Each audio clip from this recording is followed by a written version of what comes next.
Welcome to our deep dive into the Poisson distribution. Today, we are focusing on the most critical component of this statistical model, the parameter lambda.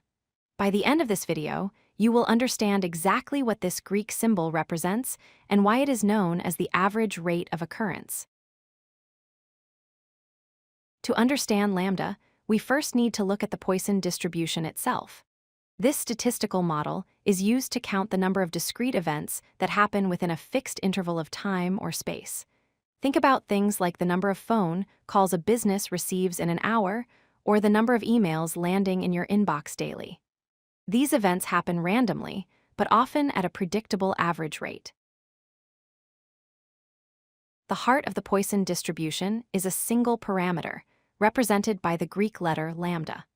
Unlike other distributions that might need a mean and a standard deviation to be defined, the Poisson distribution relies entirely on this one number. Lambda tells us everything we need to know about the probability of events occurring. So, what is lambda? Simply put, it is the average rate. It represents the expected number of events in the specific time frame or space we are observing. For instance, if you typically receive 12 emails an hour, your lambda is 12. If only 4 buses arrive per hour, your lambda is 4. It serves as our baseline expectation. Mathematically, this relationship is expressed in the probability mass function. While the formula might look complex, the key player here is lambda. To find the probability that a specific number of events, k, will occur, we raise lambda to the power of k, multiply it by the mathematical constant e raised to the negative lambda, and divide by k factorial. The value of lambda dramatically changes the shape of the distribution.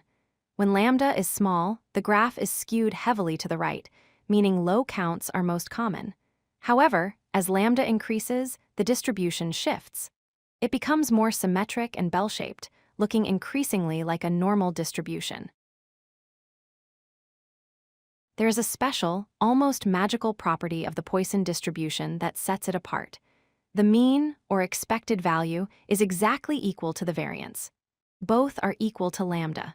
This means that if you know the average rate of occurrence, you automatically know the variance, which describes how spread out the data is. Why does this equality matter? It tells us about the stability of our data. Since the standard deviation is the square root of the variance, it equals the square root of lambda. This implies that as the average number of events increases, the data becomes more spread out in absolute terms, but the relative variation actually decreases, making high-volume systems relatively more predictable.